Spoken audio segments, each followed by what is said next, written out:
Brilliant, thank you. Thanks, Caroline. Bore da pawb and croeso. Good morning and welcome on this rather soggy day, and which is becoming a rather soggy week. This is the Audit and Corporate Services Review Committee, and it's the 12th of November, and I first of all would like to offer a very special warm welcome to John Hogg, who's our new Welsh Government appointee. I think this is your first one of this committee, John. I hope you find it interesting, and I'm very glad that you're on board, and please partake as much as you can. Thank you, Chair.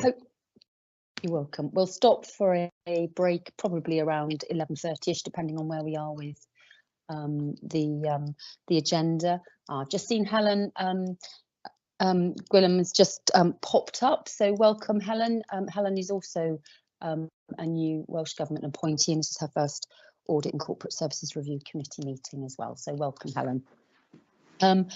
We'll go on to the agenda now straight away. To receive apologies for absence. I understand Councillor Vanessa Thomas has offered her apologies, but at the moment we don't have anybody else. Is that correct, Caroline? That's correct, Chair, yes. Thank you. Item 2, to receive any... Go on. I can see Councillor Skone-Blackwell has put her hand up there a moment. Sorry to interject there. Bethan's trying to come in, apparently. Okay, all right. Okay. We'll keep fingers crossed and hope she's not too long. So great, thank you. To receive any disclosures of interest by members or officers in respect of any item of business. Is there anything anybody wants to raise? I don't see any hands. I'm assuming not. If anything comes apparent during the meeting, please stop me. 3, to confirm the minutes of the minutes of the meeting held on the 23rd of July. Do I have a move? I'm happy to move them. Do I have a seconder? Happy to second, Chair. Thank you, Claire. That's Councillor Claire George.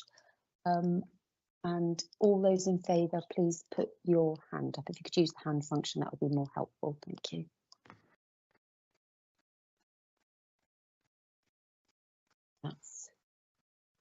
That's everyone. John, I've noticed you put your hand up, but did you read the minutes or did you see the webcast? I've read the minutes, Chair. Okay, thank you. But obviously you weren't in attendance, were you? No. So no, there we are. So I think that's unanimous. Thank you. Could I abstain, please, because I wasn't in the yes, meeting. Of course, Thank Mike. you. Yes. Thank you. Thank you for that. And on page 11, number 4, to note the action log. Which I'll just pull up behind here. Yeah, so that's on page 11. Anything there? I think the once they're complete, they're going off the list. So that's great. Is there anything there anybody wants to raise? Councillor Claire George. Thank you, Chair. I was just going to ask about the deep dives, whether we have a list or prepared kind of anticipated list of deep dives, or what the process is for putting things on that deep dive list. Thank you. Right, well, yeah, we don't actually. And can I make a suggestion that when we come to the risk register, you give me a list? Yeah. Then we've got that link and you can have it back then. Makes sense. You taking that on board, Claire? Yeah. Good. Councillor Sam Skone-Blackwell, please. Thank you, Chair. I just wanted to know regarding the sickness absence, including comparisons to last year. Is there progress? Well, I think we've got that in the report later on, isn't there? So perhaps we can discuss that then. Okay. That would be more appropriate, I think. Lovely. If that's all right. Thank you. Pegrin, did you want to come in on that one first? Yeah. To be honest, it's quite interesting. We've obviously got, in Joy's absence, Kathy Evans has come in on a short-term basis, and I think she's quite surprised how low our sickness rates are. But obviously, we want to manage it as much as possible. You could argue one is, while unrealistic, one is too many, isn't it? In certain cases. But I was just going to say a slight change. I see the date on the first one there, which is the training for the tier 2. It's actually been organised for the 8th of January next year, so we're going to be a week slightly later, but it's been planned and taking place during that week. That one. Okay, thank you. Anybody else got any queries on that? Welcome, Bethan. Nice to see you. Thank you. I'm sorry, morning. Sorry, I was a bit struggling to sign in. No, that's fine. Long as you're here, that's the main thing. So thank you. Thank you, members. And we'll go into the agenda proper now. So we'll go to report 24-25, the Wellbeing Objectives Performance Report. And Maya Thomas, our Performance and Compliance Officer, will be taking this report. So over to you, Maya. Thank you. Thank you, Chair. So the first performance report sets out the authority's performance against its 4 wellbeing objectives within its corporate and resources plan, outlining progress against priority indicators, including new Welsh Government indicators and projects and activities identified in the authority's delivery plans. Performance Report 2 sets out the authority's performance against corporate areas of change deliverables within our delivery plans, governance elements of the Welsh Government reporting, and annual government statement improvement areas. The reporting format has been amended and updated to take account of approval of the revised corporate and resources plan and delivery plans in July and confirmation of new Welsh Government indicators in August 2025. The report does include some additional updates for August for some of the RAG actions due to some of the activities undertaken during this period. Apologies, there are some minor typo errors within the introduction report. Please note, in terms of data, some of the indicators are new, so we are still in the process of testing data classification, scope and collation for them. So there was a bit of work kind of carried out in August and September to kind of develop gathering that data, but we may need to do some further work in those areas. Data processes for volunteering, learning, inclusion, public events and community engagement related sessions are being reviewed to improve data integrity issues. There are some potential issues around under-reporting in some areas, so I'm also investigating this at the moment and liaising with relevant officers. The conservation team are in the process of developing new conservation land manager master layer on our QGIS system. As a result, the land management figures are provisional and we're doing some further accuracy checks in relation to that, and that should help us going forward. The introduction report provides summary of key developments across our wellbeing objectives. Key areas to note in terms of conservation: the NNF4 funded conservation project activity is now underway, as well as the Ffermio Bro scheme. 29 projects have been approved for funding under that scheme. Volunteers have also received specialist training linked to NNF4 funding to enable them to carry out dormouse training in Pentref and Woods, and we've included a case study relating to some of the land conservation and management work that has been carried out on Caldy Island. In terms of climate, 2024-25 net zero reporting to Welsh Government did show an increase in our emissions for the authority. The authority has in place a number of projects that, once implemented, should support emission reductions, including solar canopies at Llanyon and also at Oriela Park. Emission reduction projects for buildings are currently all on track, with the exception of the installation of low carbon heating at Oriela Park, so we'll continue to monitor progress in terms of that. The authority has also implemented telematics on the fleet. A new sustainability officer is now in post and is progressing work on waste and carbon literacy. 10 SDF community decarbonisation projects have been completed year to date, and a new round of SDF funding is opening in Q3. In terms of legacy project impact, the number of EV charging sessions for PCMPA car parks is already higher than the total for 2024-25, with July and August seeing particular high levels of use. In terms of carbon sequestration, a number of the Family Broad projects that have been approved should have a positive impact going forwards on indicators around tree and hedgerow planting. It's also important to note that we're not Q1, Q2 aren't the season for that sort of activity, and so it'll be interesting to see those figures as we move into Q3 and Q4.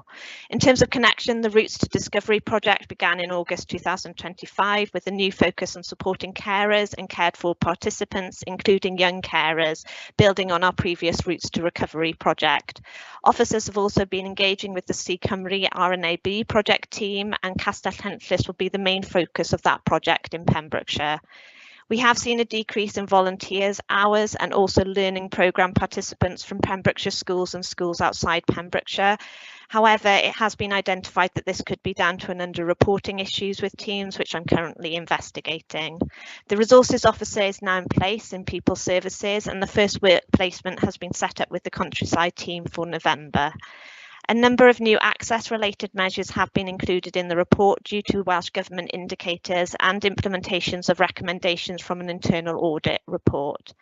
Traeth Mawr and 2 capital projects at Castell Henllys and Carew are in amber. However, the Sustainable Steps and Unlocking Nature Brilliant Basic projects at Carew and Castell Henllys are all on track. A number of regenerative tourism actions are in red, linked to the vacant head of regenerative tourism post. There has been a mixed picture year to date for visitor numbers at centres, with 12.03% increase at Carew, 1.4% increase at Oriel Park and a 4.59% decrease at Castell Henllys.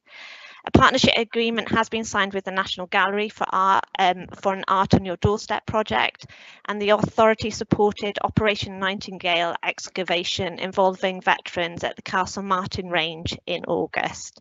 In terms of corporate areas of change, take-up of all Welsh Government governance online training sessions by members remains low, although some staff have completed 3 of the sessions or 2 of the sessions. Work on values and policy tracker is in amber.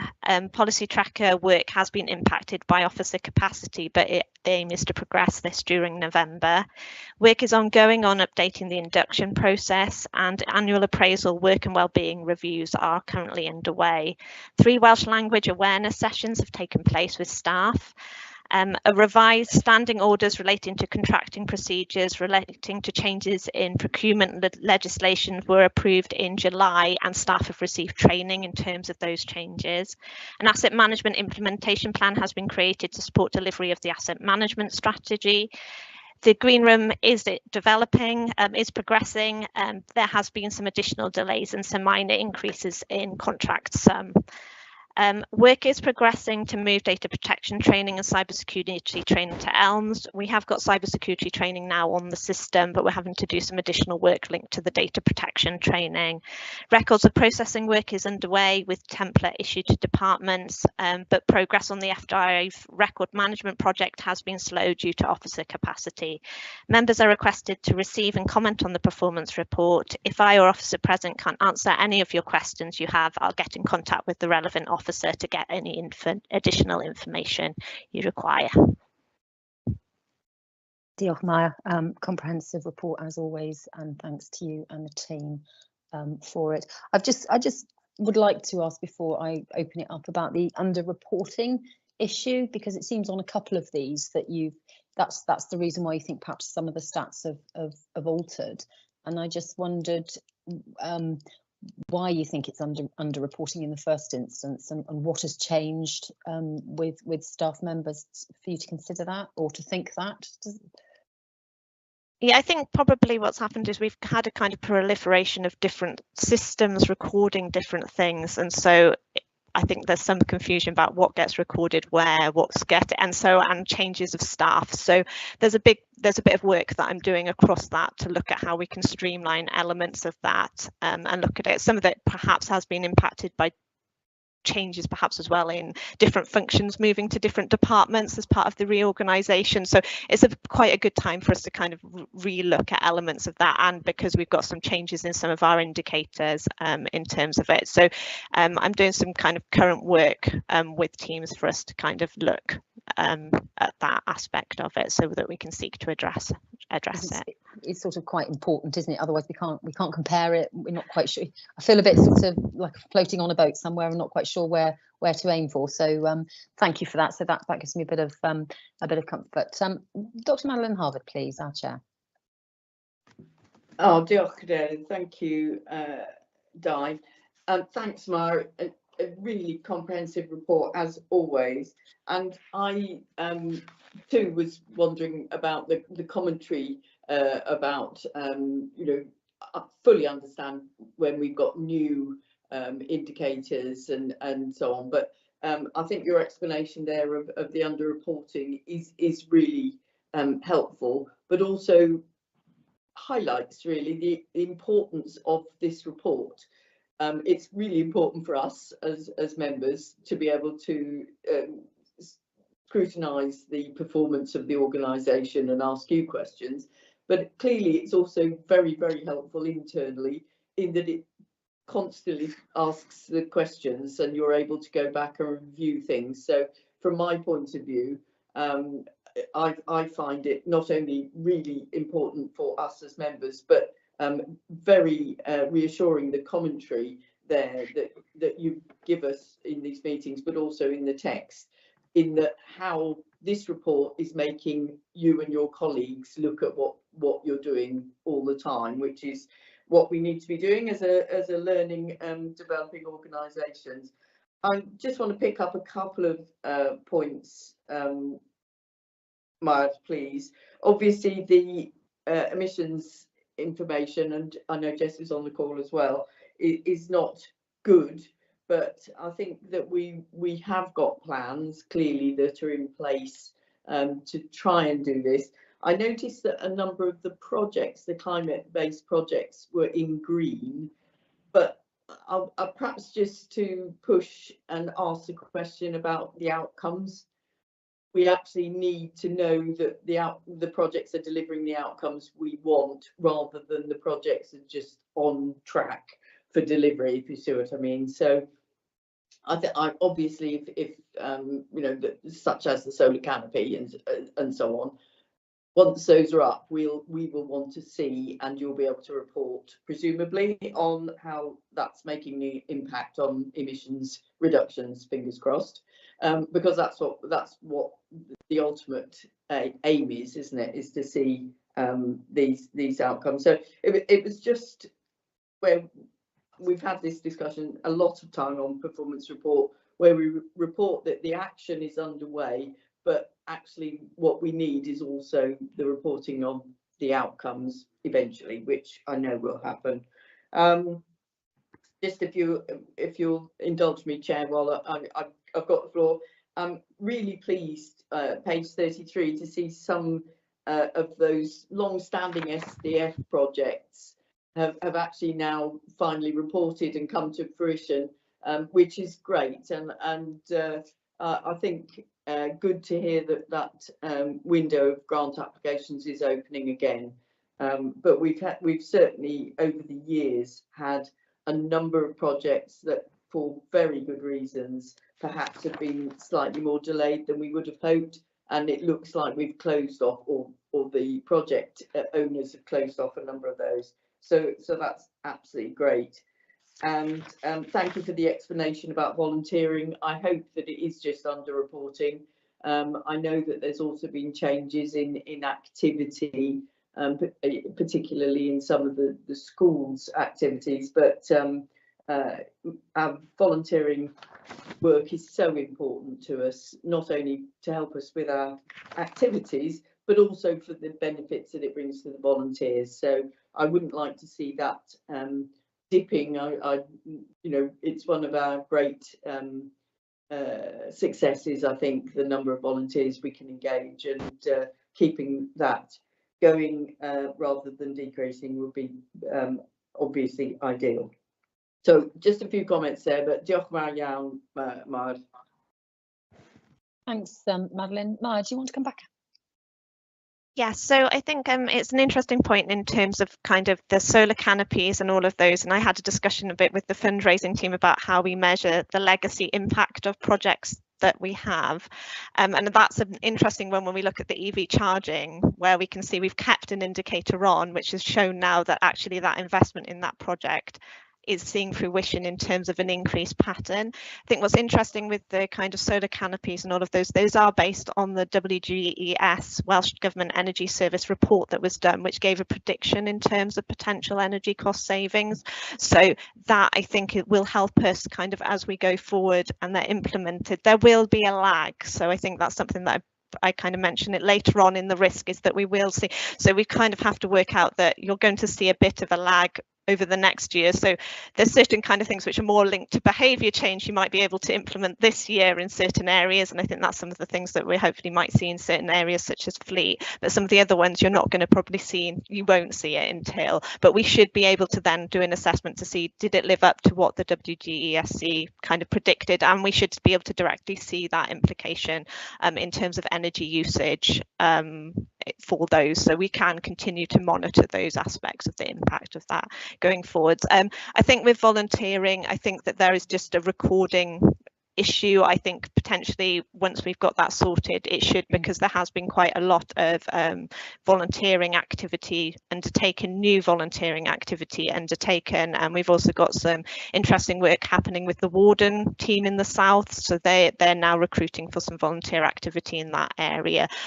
So hopefully once we've addressed that, we'll have a clearer picture whether it is, you know, there has been a decrease, or where it links to, or if it's just an underreporting issue.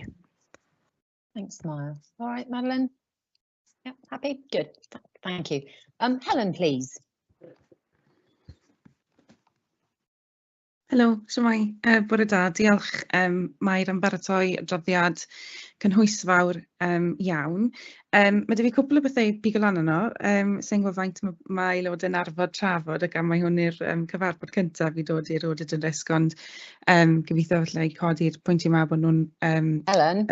Yeah. Helen, I'm going to have to stop you. I'm very sorry, and it's slightly embarrassing, but we don't have Welsh we don't have translation on this right. committee. Apologies okay. for that. But that's fine.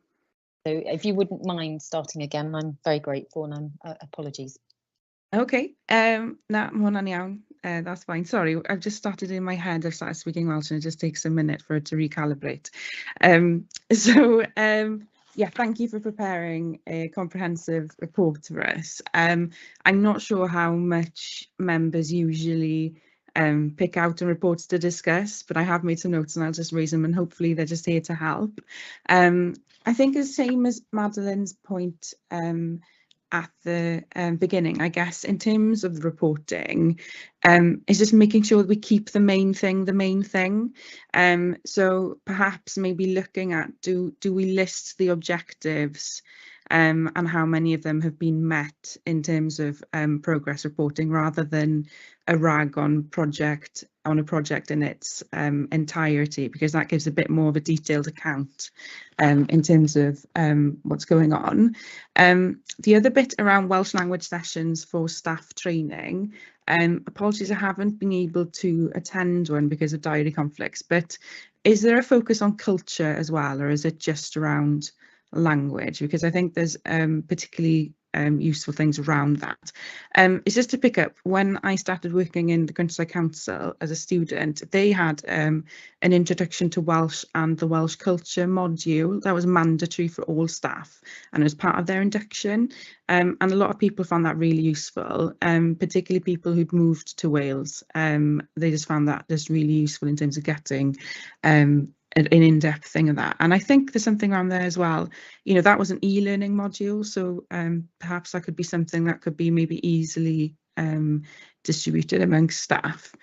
And I think I picked up on the Welsh language stuff in a previous meeting of the authority in terms of our role in terms of Welsh language and promoting it. And I understand we're not education, but there's obviously a broad spectrum in terms of Welsh language and culture, and I think the authority has a really important place in terms of the why. So obviously the how comes down to education, but in terms of the why, in terms of why the Welsh language is important, why the culture is important, I think we have a really important role to play. Just because there's a thing in Welsh, a little skit that I wrote was sort of pa beth yw unceb bapur, pa beth yw bainted canvas, pa beth yw iaitheb gynefin, and so what is the point of a language without a habitat or without a place? So because of our strong role in terms of place, I think that perhaps this is something we could look at a bit broader. I'm sure the authority is doing a lot of work in it as well, but it's just something that I've picked up. In terms of, I'm not going to pick up on things that Madeline have already had. I think I'll take to page 75 in terms of promotion of the park. Just having a look over our sort of website and social media, just to pick up on maybe there's a role there in making sure the website, you know, is obviously been redone quite recently. It has lovely theme, lovely colours and everything, but we need to maybe transpose that look and feel into the social media, to have like sort of a consistency of when people are sort of engaging with the brand, and perhaps to improve engagement. We don't post many reels, so maybe there needs to be a look at that, because that does boost engagement. Having perhaps standard templates, having like a house style, perhaps investing in video content, photographic content, like some high quality content that can be really useful in terms of marketing, and having maybe a consistent content strategy in terms of sort of really kind of, I guess, elevating what's happening at the moment. And then page 113 in terms of staff mental health. I think this is just a note. You know, there's sort of like two aspects in terms of mental health for me in terms of work. There's obviously having flexibility and the really good range of options that you have for staff. But for me, like the fundamental issue around work and mental health is making sure that in the workplace you have clear objectives, fair workloads, clear communication, structured workflow and consistency. And what I've found in my own experience, what's not helpful in a workplace is conflicting priorities, last minute requests, an urgency culture. And it's just, you know, just to pick up on those points really. And I'm not saying that that's how the park operates. I'm just saying sometimes these things are missed because we tend to focus on sort of packages and other aspects.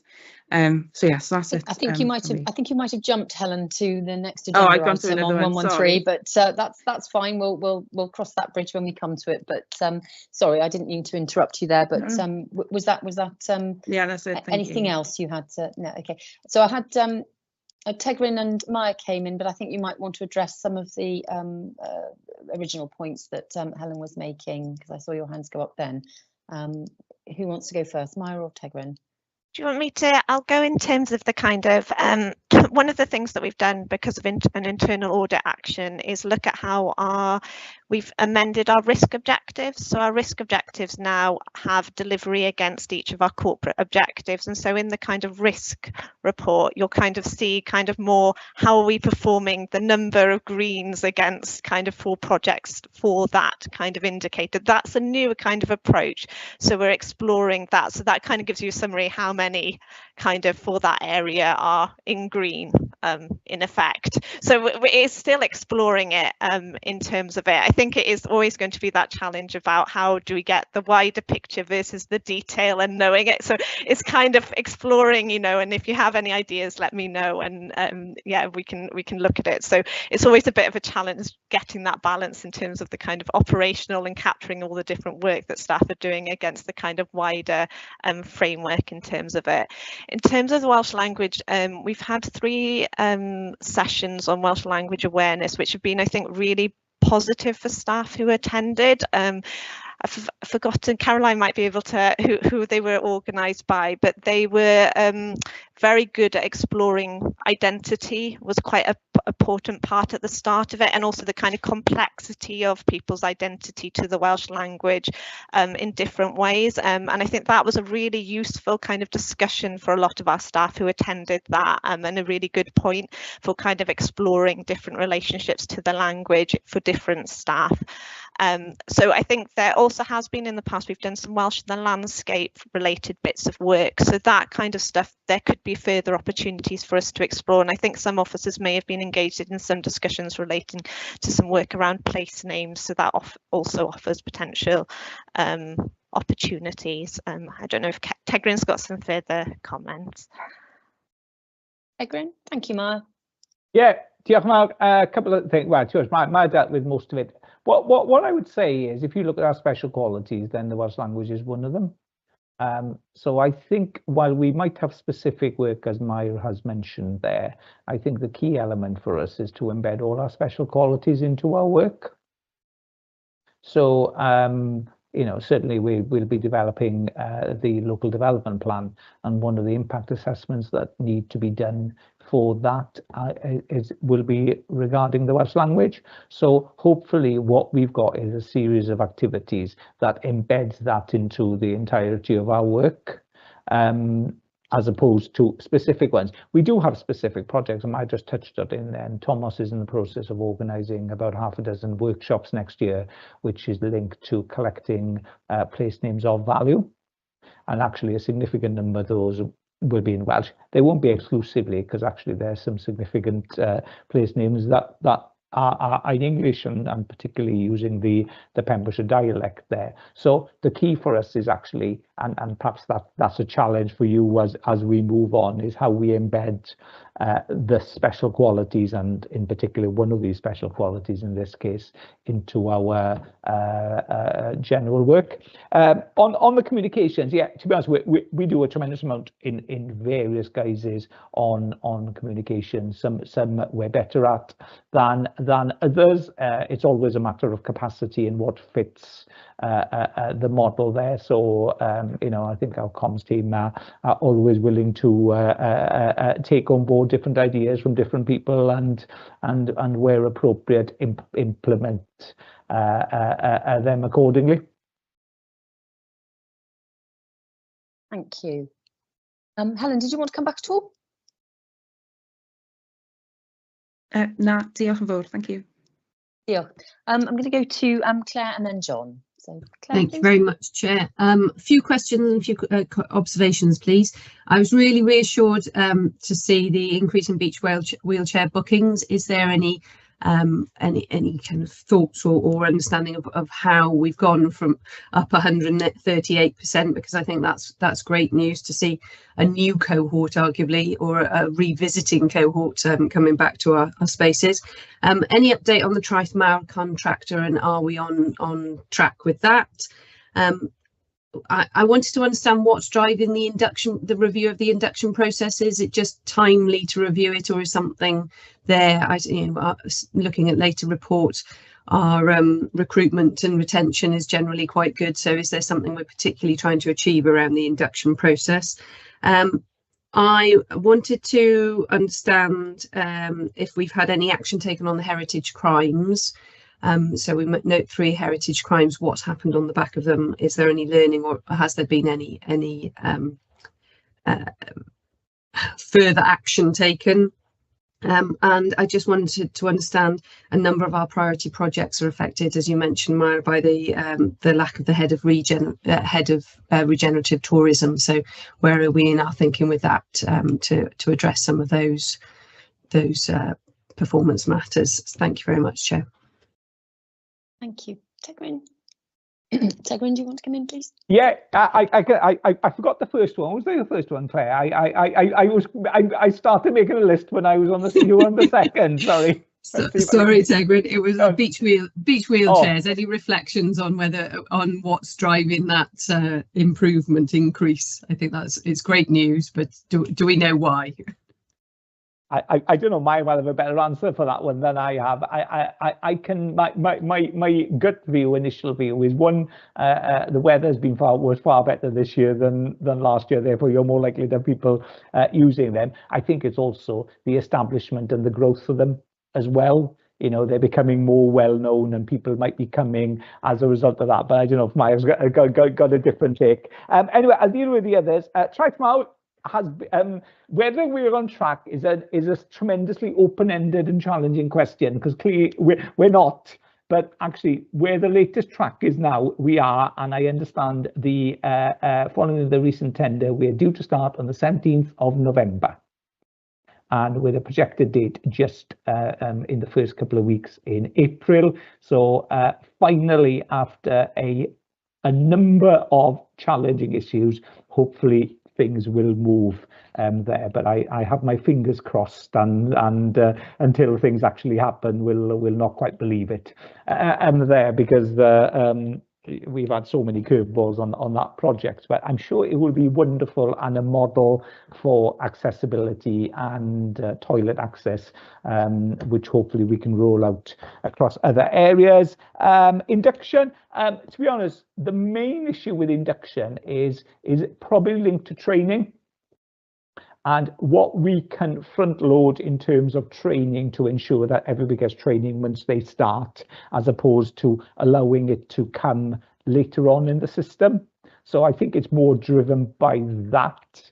How does crime? To be honest, Thomas is very much on the front foot and has a really good relationship with the police, and has made a great deal of work in order to raise this profile, the profile of heritage crime. I'm not sure I've got particular specific details on anything there, but I think for what tends to sometimes be forgotten, I think we've managed to raise the profile of, and certainly we've got a group of volunteers that are very active as well. So it's actually one of the areas where we did engage. We've done quite a bit, and I ended up communicating with the Chief Constable earlier this year, just highlighting how positive that was as a relationship. Unfortunately, there's a new, well, he left. So I will probably have to engage with the new Chief Constable there. But they did ask, the Post Police recently asked us to highlight what our key socioeconomic and environmental challenges were going to be over the next 5 years, which we responded to a couple of months ago. And certainly the heritage crime was one amongst a number of other areas that we highlighted. And regenerative tourism, we're going to make a reasonably short-term interim appointment for just for us to get a better idea whether a different model can work, and secondly, just to see where the wider financial issues will be. So it'll be an internal person that will take that role, but actually we'll make some savings on the backfilling and managing that way. There will be a slight tweak. It's going through our processes at the moment, but hopefully we'll be in a position to make an announcement in the very near future. Smashing, thank you.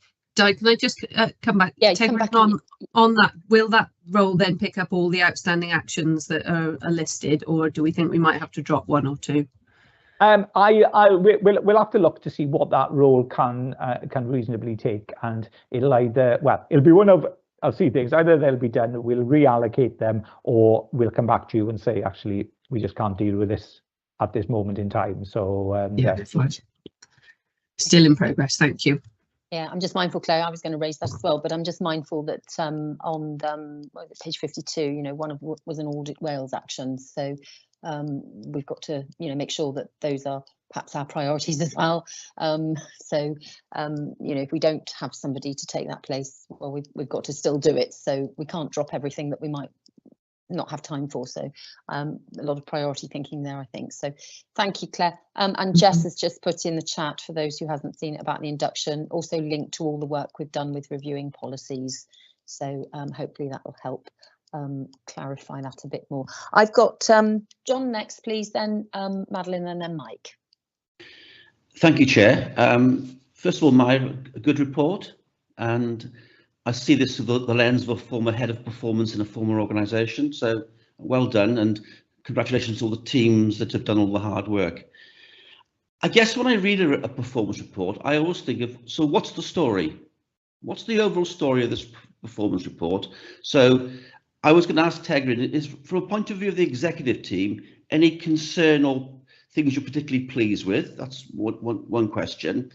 And then really, do the staff see this report?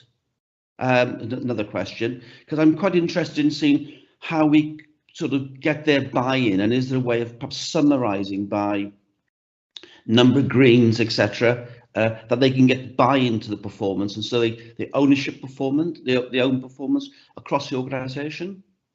And then the final thing then is, I'm always drawn to gaps in performance reports. It's just the way my brain works. I look at areas where there isn't a colour or whatever it might be. And not for this year, but for next year, perhaps where we have projects like the tree planting as an example. So phase one of Q1 and Q2 would be planning for that. Q3 and Q4 would be planting. So why don't we just say development of the tree planting scheme in Q1 and Q2 and planting in Q3 and Q4. That way we can show we're green as opposed to not applicable. So I just think we're missing a trick there somewhere. So not for this year, but for next year when we're doing it. So thank you, Chair. Hope that's helpful. Thank you, John. Maya, did you want to come back? Yeah, so I think we kind of, as I mentioned with Helen, in terms of kind of looking at the risk aspect and tied to risk, summarising the number of green, but I do a summary for the management team of a kind of summary presentation for them of the key ones, and so I think there could be some scope for us to look at how we present that to staff, and also that we can perhaps, we've got a data section on our staff intranet, so there's some ways that we can promote the reports perhaps through that. Our staff are heavily involved in capturing kind of performance information because they input it into our performance reporting system, so we've done quite a lot of work in terms of getting staff buy-in for them to continuously think about that they're going to need to report, and they're physically reporting via this system. But there is a bit of a work we could do with some further things of feeding back to staff, so I'll have a look into that. And I think that is a good idea around thinking about the Q1, Q2, what stages you're at and those sorts of stuff, and how we could link that into perhaps future performance reporting. Thanks, Maya. John, did that answer your question? It does, Chair. Thank you. Thank you. Tegrin, did you want to come in on any of those queries? Yeah, I was just gonna well, two things really. One, I should say, and Maya is tremendously scrupulous on this. We get away with nothing there, and the real positive of that, then, I think there's a quality and an integrity to the data that you're presented with. It may not necessarily be in the best light sometimes, but it's a very honest and very good proposal. So sometimes I think it's well worth reminding there. So I have real strong confidence as a result of Maya's checking an approach of the data of what we present. It's going to be interesting. We've just submitted our first interim report to the Welsh Government, which is largely based on lots of these, and obviously there will be the other two parks doing it, and I'm not criticising or suggesting others, but I'll be really interesting to see the comparators, how we approach things. So I would emphasise I think there's a strong degree of confidence, or where there isn't a strong degree of confidence, we highlight it there. So there, it would be very easy for to say, oh, that's fine, and all of that. So it's well worth putting that context. You asked me what was good and bad and what my concerns were, John. The one that stands out from this report, obviously the concerns we have, is the decarbonisation stuff, and I think we've dealt with that in previous committees and all of that. But you know, we do need to ensure that we turn the curve on that one there. And you know, we do have plans, but I think we can't fall back on just the plans. We do need to factor in the element of behavioural change and different ways of working on this one. So and there, the good, I think what we're doing now, certainly compared to a number of years ago, on nature recovery has been tremendously game changing. It's a fairly challenging environment to do that under. And, you know, we're always on a bit of a back foot when you compare our efforts with the other two national parks, who have very different landscapes. They've got very different farming practices. They've got very different values of land, if you like, in some respects. So the work that the conservation team have done in order to extend our conservation work. You know, I think years ago our policy was basically 80% of land is intensively farmed. We'll worry about the 20%. You know, where that is no longer the case. There, but you know, I could list lots of things positive there, but you know, they're the general. I suppose the other concern I have is a bit of staff capacity and how our aspirations and our ability to deliver don't always measure up.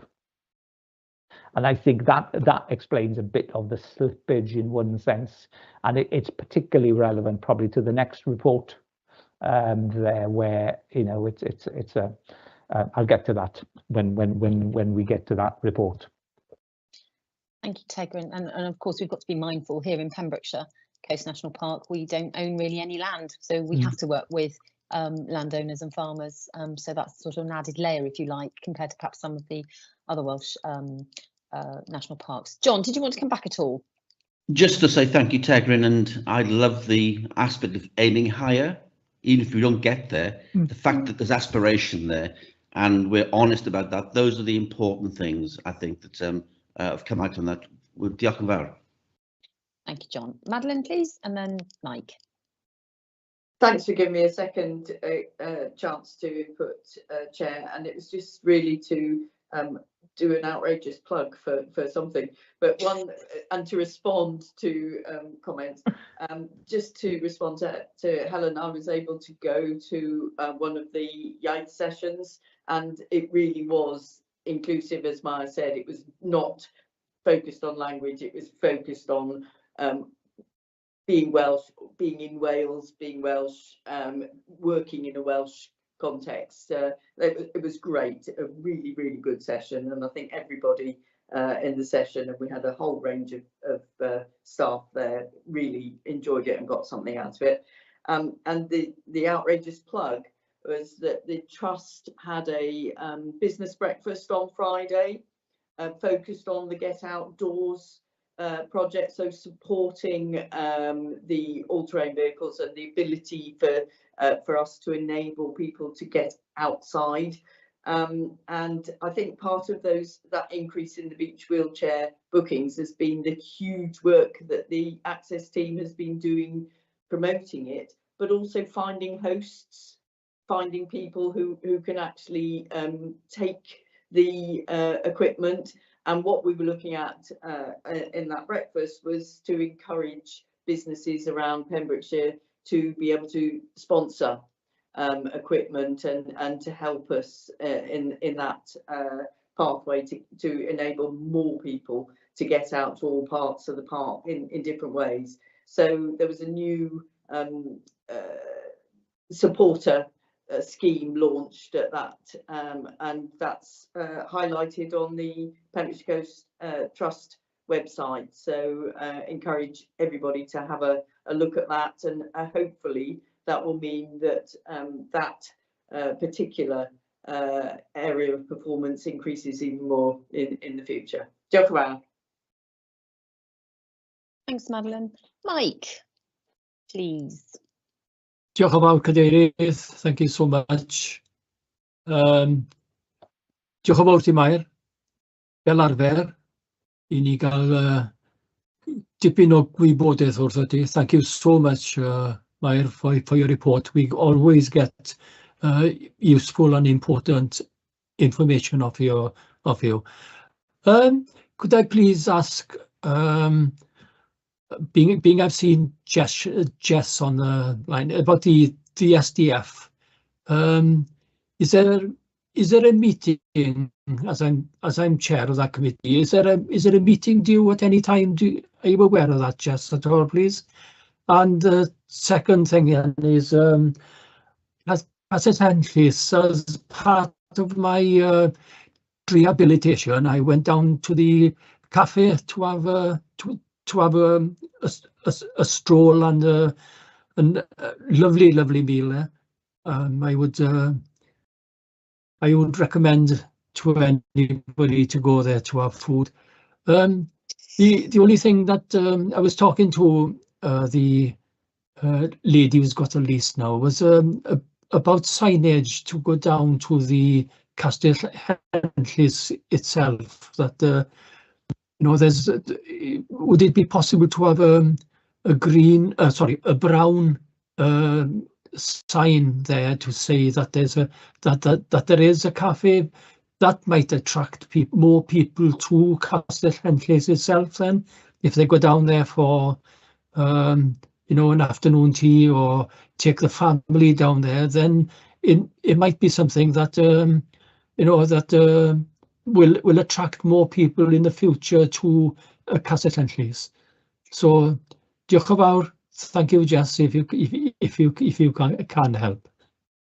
Thank you, Mike. You're slightly going off agenda there, but I'll forgive you for that now. But perhaps if you can do a quick response, please, Jess, that would be great. Thank you. I lost sound, sorry, but I think it was there's the grants committee, is it? And Madeline's just put the date. Was that the only question? And something about some signage, but perhaps you could have that conversation with Mike afterwards. Perhaps you can connect and discuss about signage for Castell Henllys, I think was the other I could discussion speak point. to. Is that all right? Yeah, that's that's lovely. fine. Thank you, Mike. Brilliant, great. We've been asked to receive and comment on this. I don't see any other hands up. I think we've probably done it justice, but of course, if there's any other comments and suggestions you want to make after the meeting, feel free to contact Maya. But is everybody had their say? Is there anything else that anybody wants to raise?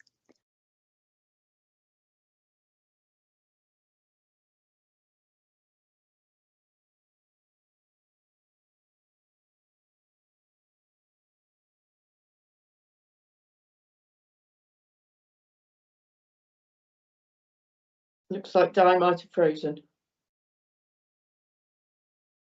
I think Councillor George is the deputy chair of this committee. just giving her a moment if it really I'm still the breach. I leave Di have a moment to. Things got all liquory too, so I'm not sure if thing as well. So I'm wondering if there's something wider, but anyway, we were just about to make a recommendation. I'm happy to propose I think we just open the recommendation. We go to the top.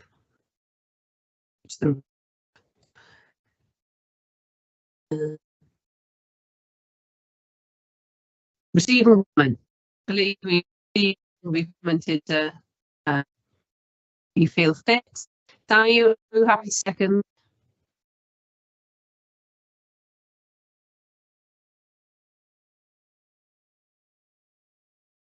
Oh, I'm not sure if I'm losing everybody, but they're losing me now. Caroline, can you hear me? We can. You are breaking up quite badly, but we can just about hear you. But yes, the recommendation for this report is just to receive and comment. So I don't think there's any further vote required on this matter. If everybody's happy with that, I can only see the videos as well now, so I can't. John, I'm happy, Chair. Sorry, there was an explosion nearby. I logged out for a moment.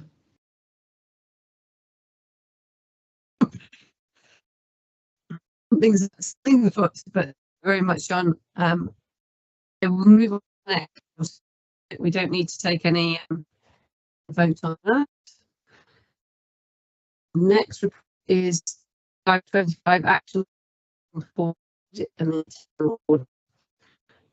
Let me just check my papers. I think this is again. You introduce the papers? Claire, you're breaking up very badly. I think you've just handed over to Maya, so I suspect that that's the best thing to do. And perhaps if, both you and I coming back again, right? Perfect. Diolch.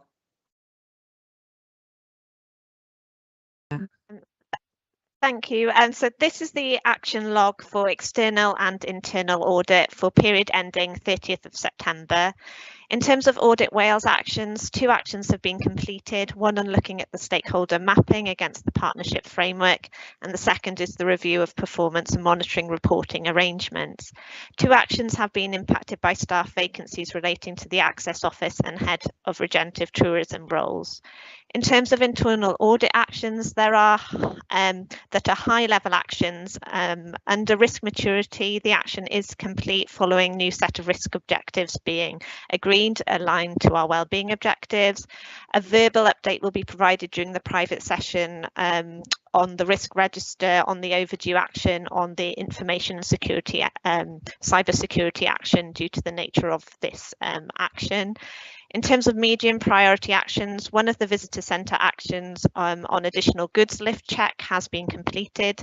2 medium actions on accidents, incidents and near miss reporting that were behind have also now been completed. A number of actions have deadline for end of financial year, so work hasn't commenced yet, but the aim is to commence them by and complete them before the end of the financial year. In terms of those actions that are behind, work is ongoing to implement changes to the risk register. The cybersecurity training, as previously mentioned, is now on ELMS. With a request for new starters to complete it. Officers are working through applying amendments and testing the data protection training.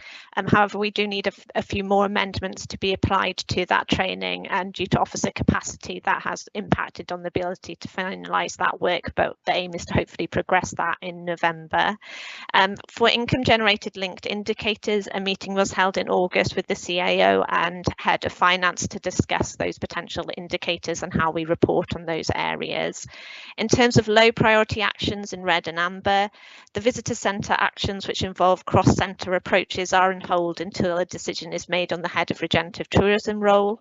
In terms of safeguarding, I think Tegrin's previously mentioned, the group met in July and decided to delay Group C training for safeguarding managers until the new safeguarding lead and group members were in place following the retirement of our safeguarding lead officer in August. So our new safeguarding lead is our Head of Engagement and Inclusion.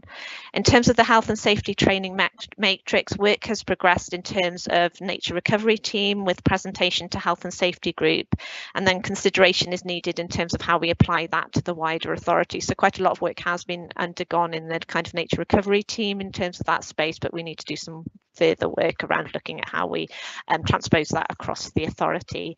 Members are requested to receive and comment on the action log for external performance audit and internal audit. Thank you, Mara. Apologies, I got kicked out or something went wrong anyway, but apologies for that. Any comments, please? I've mentioned a couple of reasons why there's a few red there for the post of regenerative tourism, but we've had a reason for that. Madeline, please. Thank you, Di. Diolch. Yes, it is literally just a comment about how useful and helpful this tracking report is. It's so important that we don't lose, and the way that you're reporting always, you know, the high priority and the red issues are the ones we always inevitably worry about.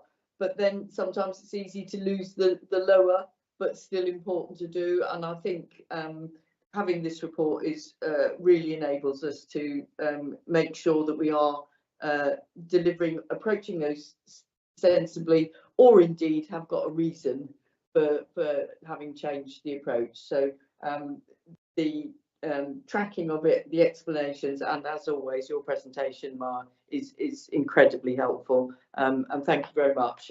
I think this was a really positive introduction to our ability to scrutinise both internal and external audits. So thank you very much. Thanks, Madeline. Any other comments? We've been asked to receive and comment on this one as well. So no more? No? Okay. Well, on that note, apologies, Caroline, do we just need to raise hands, or we don't need a proposer and a seconder, do we? Or just carry on? It's just to receive and comment, so no vote required. Thank you, Chair. No, that's fine. Thank you. Slightly lost my line of thought there. Good. Thank you, Maya. I'm grateful for all your time and effort this morning, and well, not just this morning, because I'm sure this has taken quite a while to compile, but grateful as ever, so thank you. We will now move on to page 109, report number 2625, the People Services report. Cathy Evans, who is our interim Head of People Services, is unfortunately away today, but I understand our Chief Executive, Tegwin Jones, is going to take this item. So over to you, Tegwin, please. Okay, thank you very much. Yes, sorry, you have to put up with me with a few reports today. Report prepared by Cathy. Obviously, Cathy is covering the HR portfolio and the wider People Services portfolio, but mainly the HR portfolio in Joy's absence and there. Just to, I don't know, but I take the report largely as read. And there, a couple of things I'd say. It starts off with health and safety, and if you're comparing the report to previous one, we've had a significant increase in incidents. And we had quite a discussion on this in the health and safety group meeting a few weeks ago, and actually that is largely due to our success in pushing the need to record incidents there. So there's reasonably limited issue of concern in the fact that there's been an increase in incidents there, and actually probably it's good to have. It's a bit of a balance, this one, isn't it? It's always, you know, you'd rather things didn't happen, but realistically they're going to happen, and the fact that we're recording them hopefully prevents a further incidents. I think we did have a look and think that one or two of them we questioned whether they were incidents. There were a couple of ones there that have happened in the national park, not on our land, and which is not a great deal to do with us. We've got a separate stream of work which is about safety in the countryside there, but it's not feasible for us to be reporting every incident that happens in the geographical national park there. So there's a couple of balance there. There was a RIDDER event there, and we've actually made quite an extensive investigation of that in order to take that forward. As I mentioned, it got mentioned there, the staff sickness there, and I'll mention briefly Helen's earlier question about the ability to plan the work and things coming. We aspire to be very clear and very good on this one, but two things I would say. One, as a public service, we are consistently having to respond to issues there. So the ability to plan our work, like most similar organizations, is not particularly easy. You'll be aware of incidents recently, such as the collapse of the wall in Solva, having an impact on the road closures and the path and there. So there, but I think that's a given. Staff capacity is always an issue, as mentioned previously. Perhaps we aspire to do more than we can manage. There, you do have certain services where it's difficult to plan. Planning be the case in point. I think they are introducing new planning fees in about a month's time, so I can only assume we'll get an influx of applications over the next couple of weeks. And there, but already said, we just have to deal with that as a hump that will even itself out over time and not get overly panic. It may well have an impact on the figures we have of the 8-week figures, but to be honest, I assume that will impact on all local planning authorities there. So I think we're trying to do our best. it's not perfect there. And what else do we have here? Staff sickness is there. Training and development, as I said, our figures reasonably high there. I think we've mentioned previously, while we aspire to 100% with staff changes, people away, maternity leave, etc., it's very difficult to actually end up with 100% on any of them, but they're very close to that figure. Volunteering, yeah, we've got a vacancy in volunteering now there, so we'll be moving forward in order to try and recruit in that area and hopefully embed a new approach to volunteering as we move forward. But I'm happy to take any questions or any issues on the report. Thanks, Tegrin. I've got a couple actually for a very ignorant person as I am. What is a tramper? I presume it's a vehicle. But I don't know what sort of vehicle it is, so if I wouldn't mind knowing. And obviously we had an issue with HAVs, didn't we? Yeah. And there's been a few there now with sort of maintenance of the watches or that they wear. So are we maintaining them regularly, or I just wondered why there's so many, or it seems that there's quite a lot there compared to previous reports. So I just wondered if we're, is it because of cost cutting, or is it just coincidence that those aren't being or those are causing issues? And just mindful that it was such a, it was a serious issue a few years ago, and we should be on it. That's all.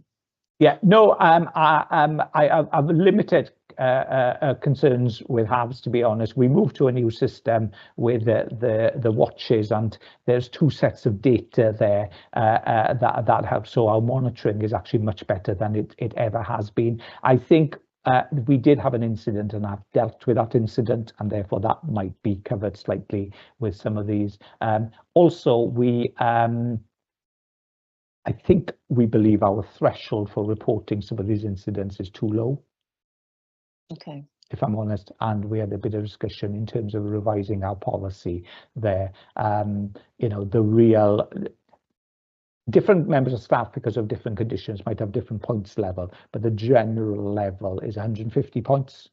And I think some of these are ticked when they cross the 100, which we are playing safe with people there. So I think that's one of the cases where we're probably reporting things that I wouldn't say we shouldn't pay attention to them, but I don't think they need to be on a list like this presented in this forum. Yeah. Right. So basically, we need a bit more consistency across the board, don't we? Because otherwise, this is to me that looks like we might be having a bit of an issue, and perhaps we're not. We're not. So somehow we need to make sure that the data we're given is consistent, if possible. And what's a tramper? Do you know? It sounds like a vehicle of some description because it crashed into a stream. So I imagine. I think it's yes. It's a mobility scooter. There we are. There we go. Thank you. I should say, I don't want to go into details on that one, but it was taken to an area where it shouldn't have gone. And therefore, a lot of our response has been how we are training and supporting people to use it safely, because obviously that message hadn't got across in this case. Yeah, okay, thank you. Thank you for that. Claire, please. Thanks, Chair, and that probably picks up on your point a bit. Without going red, amber, green crazy, I'm just wondering if there is any merit in grading the incidents to say red, amber, green in relation to severity, because when I read the report, I'm not really seeing what's happened on the back of it, where the investigations have been necessary or any further reporting to HSE or whomever. So it was just. It's a long list of stuff that happened in reporting, but it's not really telling me whether there's an issue. So Tegra and Di mentioned the HAV stuff. If there is a difference in severity in the HAV accidents, I couldn't tell from reading the report. And the other comment I just wanted to make, please, was I very much welcome the traineeships. I attended the Carneddau activity when we went to Eryri in October and was introduced to 3 of their apprenticeships who had come through, and they were outstanding individuals, and I could see the passion and added value they brought to their national park. So I look forward to supporting such individuals in ours. Yeah, just to come back on that, obviously what you get here is just the headline figures here. Behind each one of those, there's an incident form. Behind each one of those, there's an investigation. And behind each one of those, there's a series of actions, or not, as the case may be, to be perfectly honest, in some of them. And I sort of tend to look at this as almost a trend analysis. You know, if we see a significant influx of incidents, say in terms of driving, which we've had at certain points, then it becomes an issue for us then to think whether we need to have training, whether we need to change the guidance, etc. there. So yeah, it's been quite interesting because of that influx and addition, which is good. We've probably included some that don't be there. So whether I'd have to think about red, amber, green on this one, because obviously if it applies to you, you might consider the severity. I'm not sure how I'd want to present somebody who's got perhaps a painful cut on their finger as a green, but it's an interesting idea. I'll leave that with me. Thank you. Madeline, please. I've just got a question really about the establishment numbers that are presented to us. So we've got 144 full-time equivalent staff, but obviously, which is, you know, a reasonably high number for our organisation anyway. But we've got many more actual people because of the number of part-time positions and so on.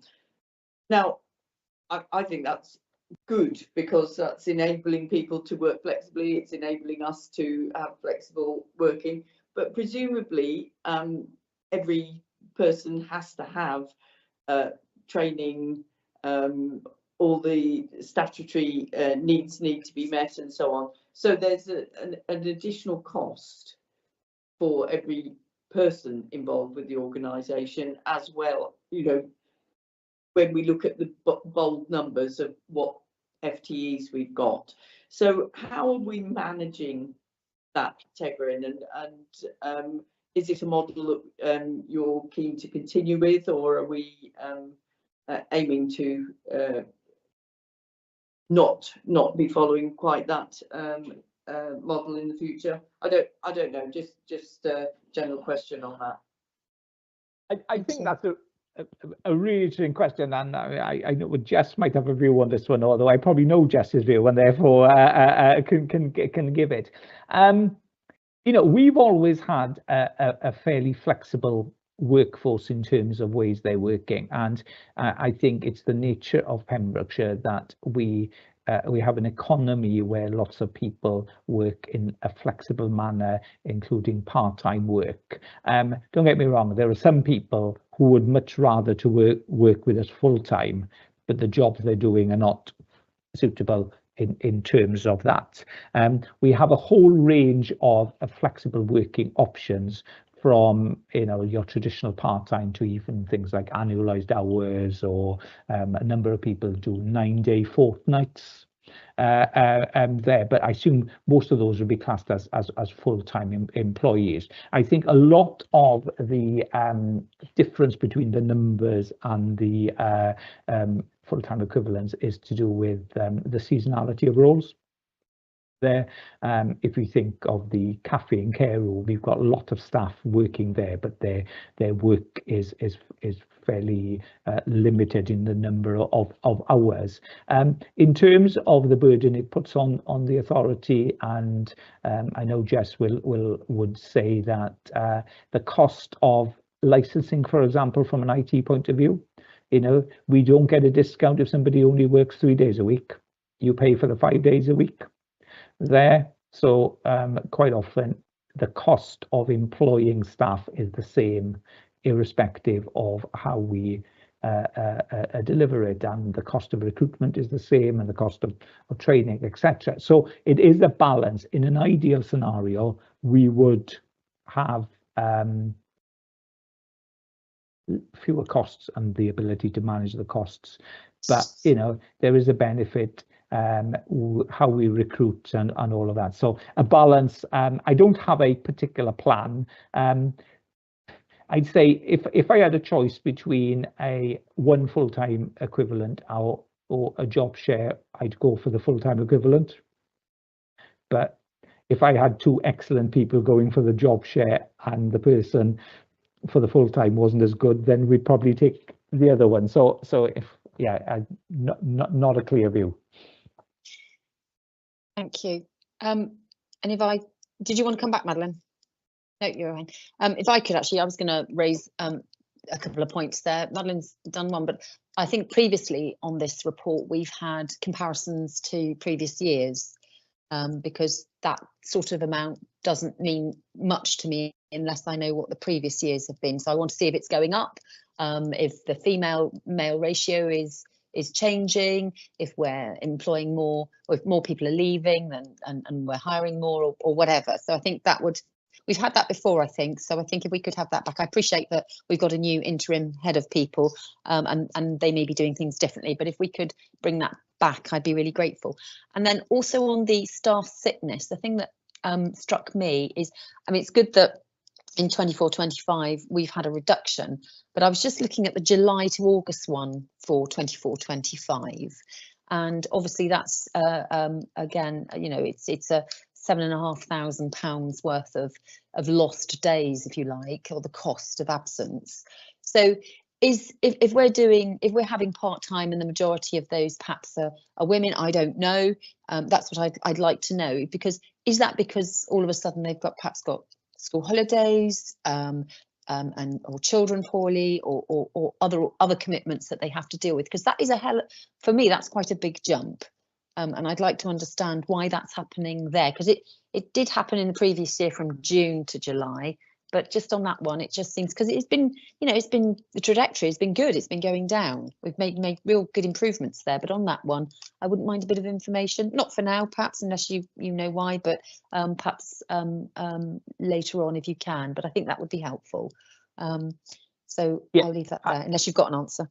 I haven't got the answer for that one. The only thing I'd say is particularly with long-term sick, which I know is not what you're talking about in this case, but because our staff numbers are generally low, one or two people off on long-term sick actually appears fairly significant, when actually it's not in that sense, or it's not significant in terms of the learning point for the organization, isn't it? Obviously it's very significant for the individuals and our work. I don't know the August figure there.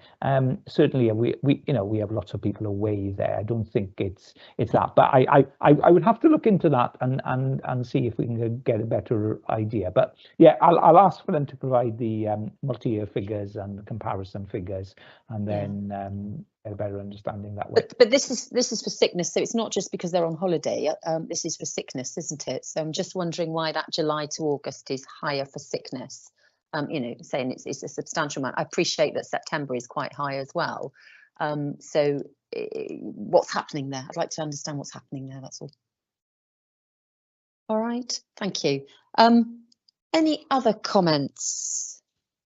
No? Okay, I think this is just for, sorry, I've lost my place now. Is this just for receiving and commenting on? Caroline, just nod for me, please. Can't see you. Yes, good, that's fine. So if there's no further questions, we will move on. I just wondered if anybody wanted a quick break now, or yes, John's nodding. So okay, if that's all right, it's, what is it, 11:18. So do you want to come back at past? Does that give everybody time enough?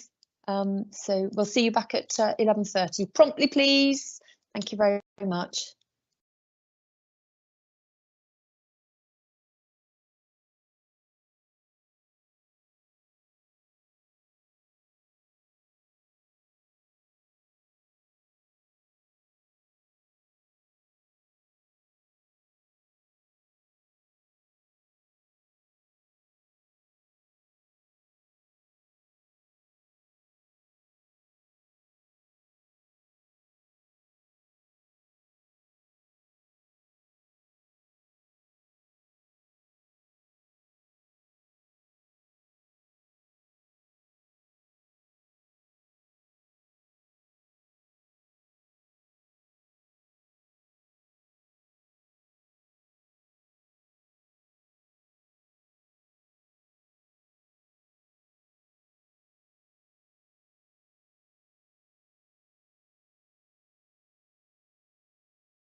you finding it, John, all right? Excellent, actually. Yeah. Sorry, I was. We had a big explosion half an hour ago. One of the telegraph poles just blew up and shut the whole house, and there was all smoke coming from it now. So yeah, never heard that before. Just to advise you, we are still streaming. Okay. Oh, oops. Oops.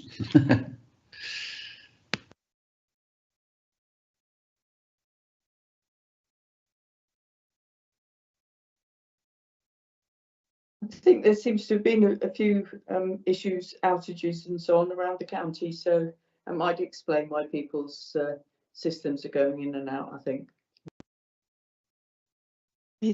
There are issues with the connectivity at Lanyon as well this morning, so there are gremlins in the works, I think, or water in the electricity boxes or something.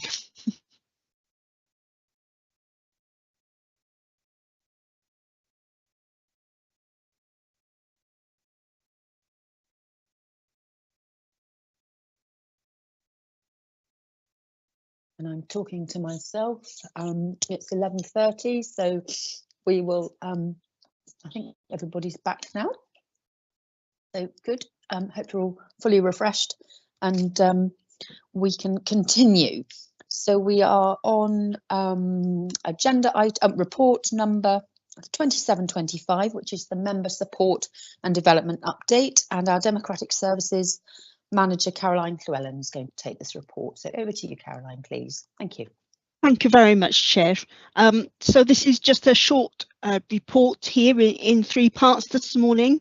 The first puts to all members a copy of the stage 1 report provided by the for Welsh Government by the Welsh Government consultant regarding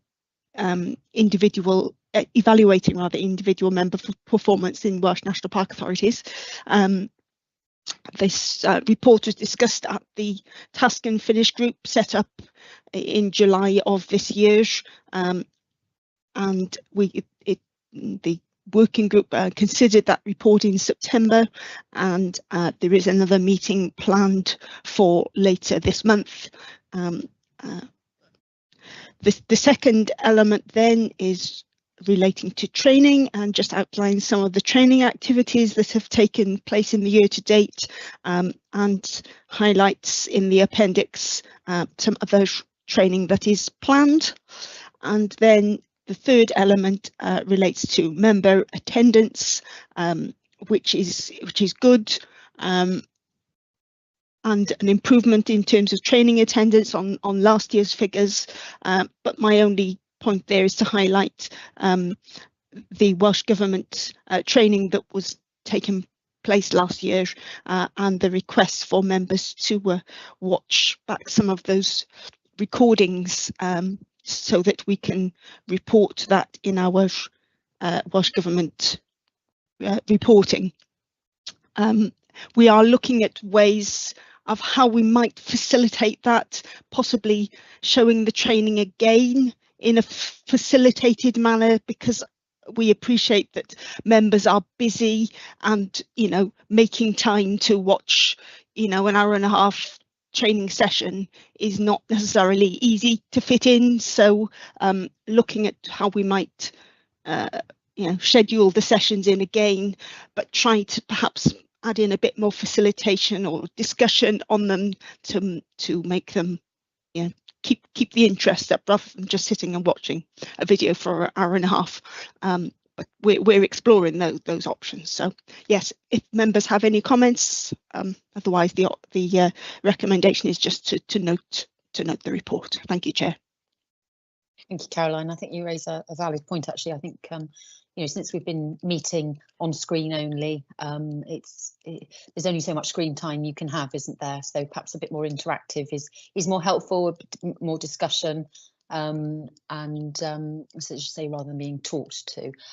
Good news about the members are are doing the majority of their training. Our stats are vastly improved, so well done everyone. And I tell you what would be helpful for me though on the training on point 3 is how I've done personally. If you could, we do it in council, so we know roughly sort of a running total, so that we know if we're getting behind, or sometimes I can't remember if we've done something 6 months ago. Apologies for that. Perhaps I should write it down, but you know, if you've got a spreadsheet and you can tell us how we're doing individually, I think that might just focus our minds a little bit. Just a suggestion anyway, but I'll leave it to others. So I'll open the floor. Madeline, please. I think that's a really good suggestion, Di, you know, to enable us to be jogged usually to improve. And perhaps, Caroline, just to suggest that although they were very separate areas, the 4 Welsh Government training sessions, it may be possible to match them so that we don't have to look at, you know, the same extent of time, perhaps, because the slide pack is there as well as the recording of the actual events. They are well worth watching. I think they've been very useful. But if you are contemplating more facilitated delivery, then we could probably not have to do it in 4 separate sessions, or you know, we'd probably be able to put it into a couple of mornings or something like that, I would have thought. Anyway, so it'd be worth looking at. Yep, thank you. Any other oh, Claire. Thanks, Chair. I was just going to say how much I enjoyed last week's conservation area presentation from Rob. It was absolutely brilliant. So, and the sessions are all very valuable, but that one was definitely a highlight for me. Good. Any other comments from anybody? I've just been asked to comment and note this one. So if I have no other hands up, I'll take that as given. Thank you. Thank you, Caroline. And perhaps if we could try and do some of those suggestions, that would be helpful. And we are going to move on to report number 2825, the budget performance report for the 6 months to the 30th of September 25. Literally, Catherine Evans, our head of finance and fundraising, would take this, but unfortunately she's away, so Tegrin's got the delight. But of course, we had a look at this the other day in a workshop, didn't we, or seminar? I can't remember when it was. Was it a week or 2 ago? So we've gone into quite deep discussions about it anyway, but I'm sure there may be other questions. So over to you, Tegrin, please. Yeah, great. Thank you very much, and thank you to Catherine for preparing the report. To be honest, it probably reflects our situation generally, where from a medium to long term, obviously the financial situation is fairly bleak in terms of our underlying structural deficit. However, it's been a fairly positive year for us, and actually lots of areas of work like our centre, car parks, etc., that have an element of their focus on income generation have done really well. I think it helps, obviously, that it's been a fairly pleasant and a nice summer in the way that the previous year wasn't. But even off the back of that, there's some really positive work there. So that puts us in a position where, allied to the additional money that we were allocated by Welsh Government at the end of last year, I think we're reasonably confident that we will end up in a positive financial position at the end of the year there. So, you know, it should be mentioned, I think was mentioned at the workshop, we're going through a bit of process of change here. We've changed the finance system, which has gone really well, but we're not probably quite up to date with all our reporting yet there, to be honest. If I'd known we were going to be in this position when we started the process of change, I think I'd be quite happy. I think we had probably real concerns about how that would operate there, but it's not a perfect model there, and obviously Catherine being away for a period, which is fine, you know, it's easier sometimes when people are away for one period rather than there. So we'll be picking up the budget setting in on her return. We're also having quite regular discussions with Welsh Government about the future funding, and obviously the Welsh Government budget is going through the Senedd at the moment, and the draft budget I think has been published. So there, I think we're based on, without having been told specifically, I think we're expecting probably a 2% increase next year there, but you know, there are other issues that perhaps more significant in terms of our budget management. So happy to take any questions that I can answer and there, but otherwise present the report to you. Thanks, Tegrin. Members, I know we've discussed this in quite detailed discussions a couple of weeks ago, so it may be that we aired everything, but obviously that was, I think, in private, so we may want to raise one or two points here in public that you might not. No? No. Oh, okay. I mean, it's great that now we've got this 6-monthly budgeting forecast and finance report. It really does help us, I think, keep a really close eye on how things are progressing, because at the end of a year or so, it's too late then, isn't it? But we can still sort of perhaps be a bit more flexible, and that's what we need to be going forward with, you know, difficult financial decisions. We need to adapt and be flexible. So, Madeline, I see your hands up, so over to you, please.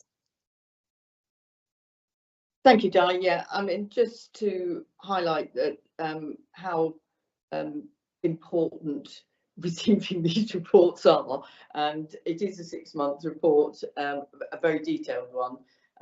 But we missed out on the reporting at our last audit committee because of the settling into the new system. From what I understand, Tegrin, officers are finding that the live reporting very helpful. So, you know, the change in the system has been very positive, but I think it's also thrown up quite a lot of extra work about how budgets are profiled and so on. So I suspect that this first year really will be exploring what it can do for us, and also I understand that we're already looking for another module that will enable us to better predict as well as report. So I think the new system is proving its worth, and as we highlighted, I think at the workshop, how important it is for us to have the regular reports, not only about how we're doing, but also the predictive, because looking to, as Tegrin said, the medium and long term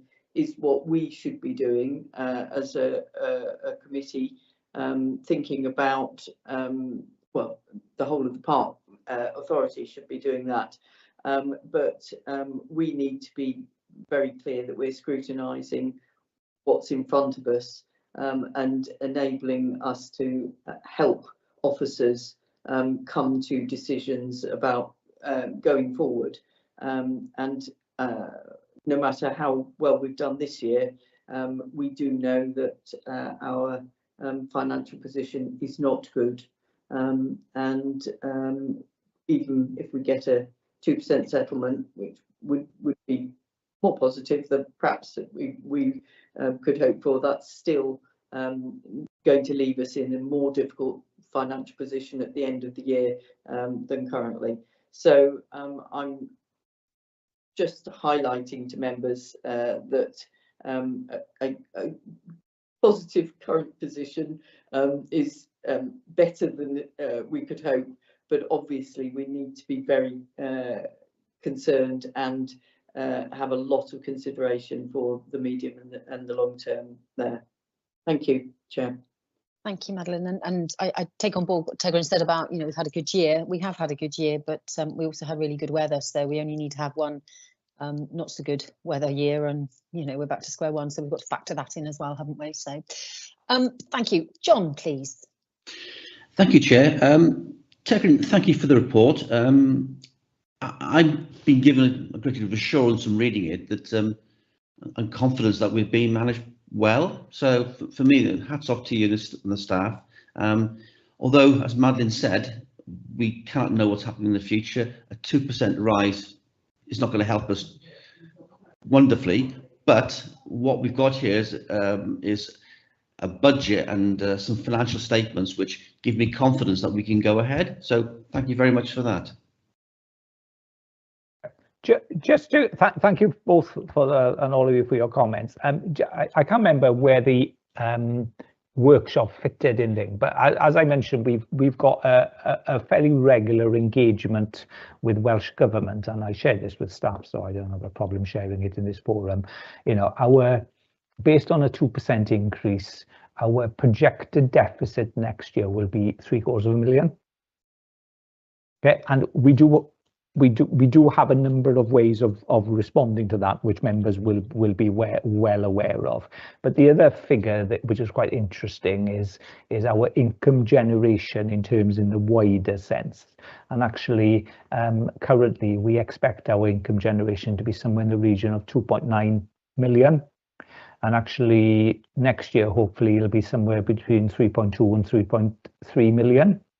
So those of you who have been here for some time and have had know the focus we've had on generating alternative sources of income, yeah, there's still more we can do, to be honest. But you know, we're seeing the authority do not insignificant efforts in order to increase what we are generating there. But you know, even off the downside of that one, we've probably taken the easier hits in one sense of how to do it, and we're still in that position. But that is as much, you know, the high level situation that describes where we are. Thank you. And just one more point from me. Obviously this comes to the sort of senior leadership team and perhaps those next level down, but I just wondered how wide this goes to the rest of officers and staff, because I think it's it does focus your mind of how you're doing, and you know, if people can see that they're perhaps not done so well, I don't know, perhaps it again just focuses and might inspire to think about different things with the messages that you've just outlined. And I know you had a staff meeting a week or so ago, but I just think if they understand it, do you do a report to them every now and again to explain, or is that not something you do regularly? Yeah, to be honest, well, this report is in the public domain, so therefore it's up to anybody to have a look at and there. In our twice yearly staff meeting, I do try and be as honest as possible without scaring people. You know, it's a bit of a balance. We had a bit of an issue at the staff meeting where a fire alarm derailed us, and therefore we ended up having to fall back on plan B there, which yeah. But we were fine.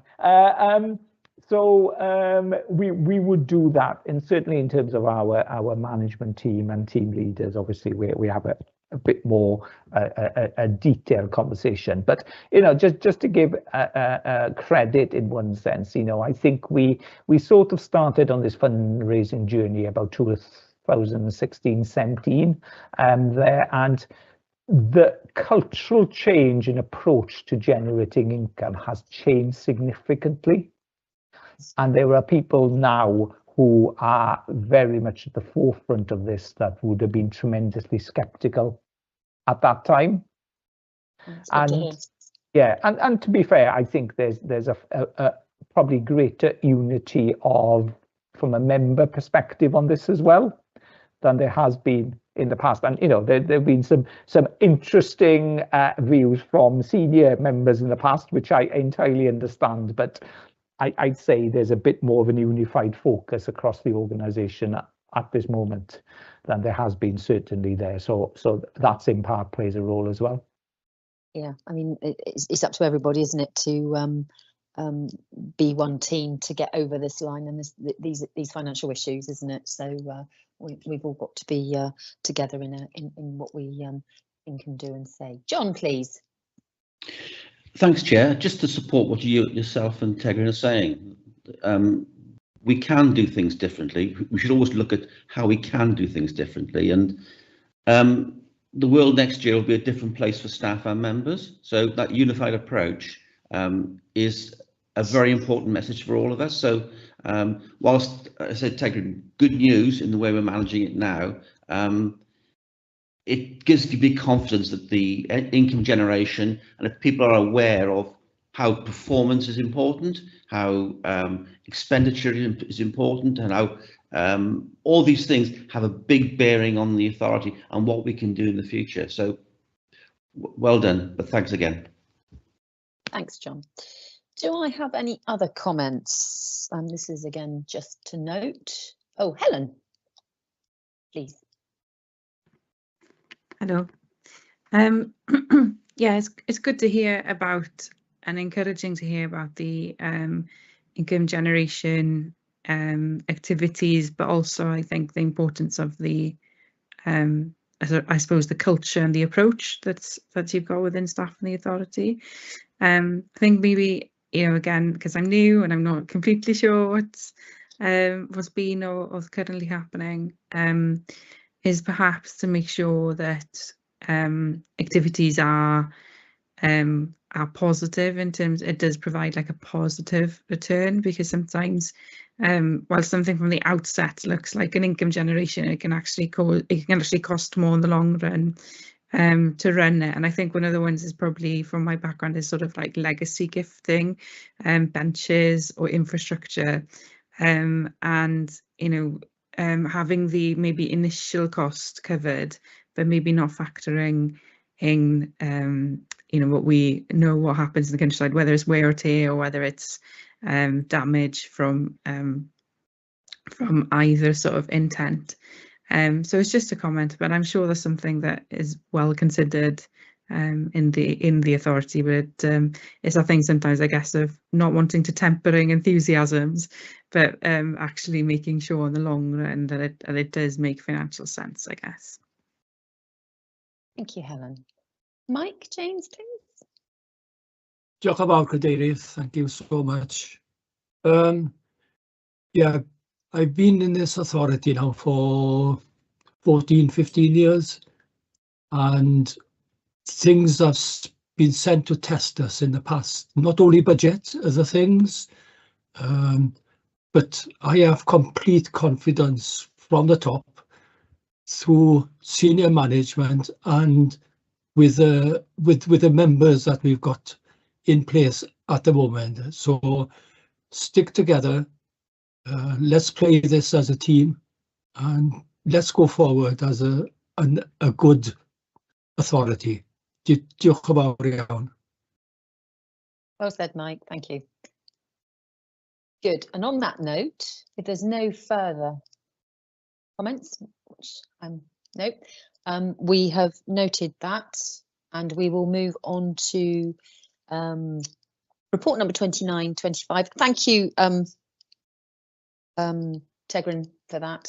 I should have said thank you, and please pass on our thanks to Catherine for doing the report. Yes, we're going to report number 29/25, the internal audit progress report, and our internal audit Astari and Kerry, I think you're on the call, are you? If you could oblige. Yes, hi everyone. So yeah, the first one from us is just a brief progress report on where the 25/26 plan is at the moment.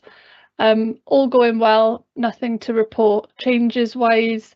One report's been finalised to date, which is included in the pack, and two in the work in progress or yet to start table have progressed since I issued the report. So customer and stakeholders now with management in draft, and asset management, commercial management report is fieldwork is almost complete.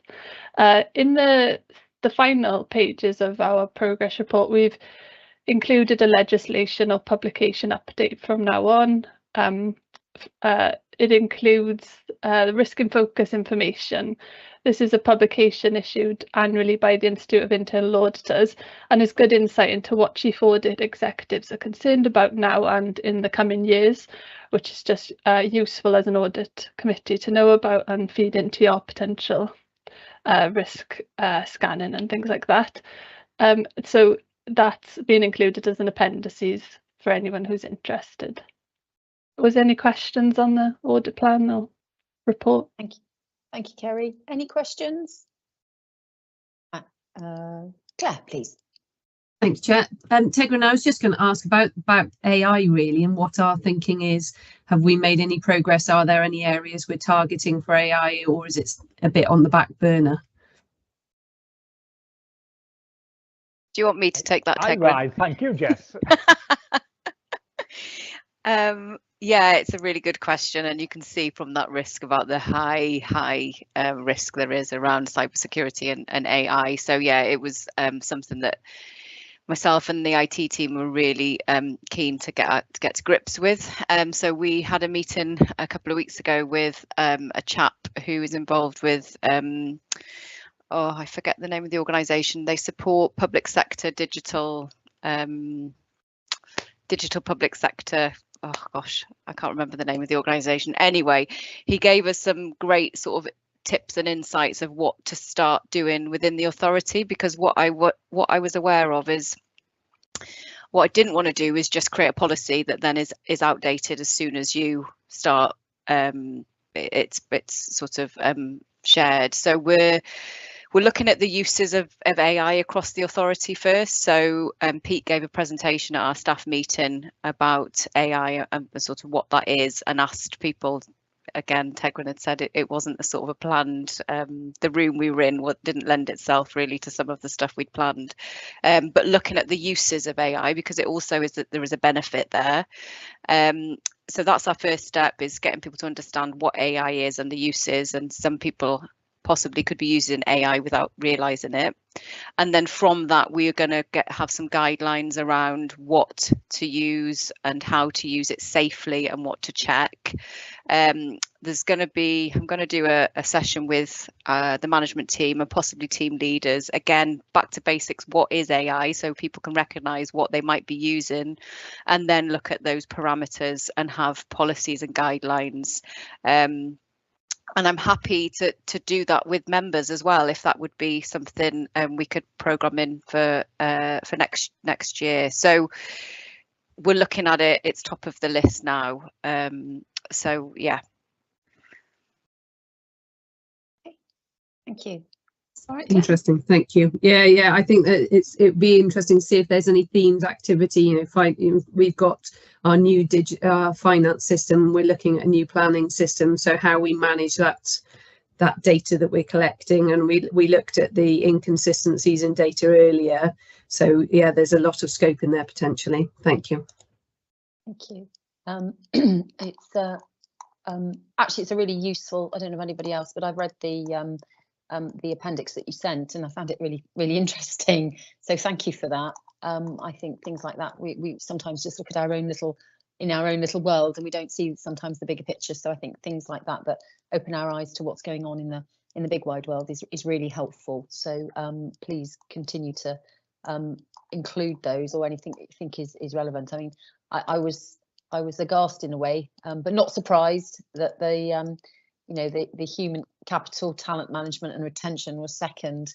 We know it's difficult, isn't it, finding staff, and that can be a huge problem, but obviously it's pushing its way up to the near the top. So no, thank you for that. Any Claire, did you want to come back? Just in so much as I was surprised that climate change and had kind of gone down the list a bit as well, because that's so important to us. So it was one of those looking at the global risks versus our organisational risks. I think that's an interesting paradox.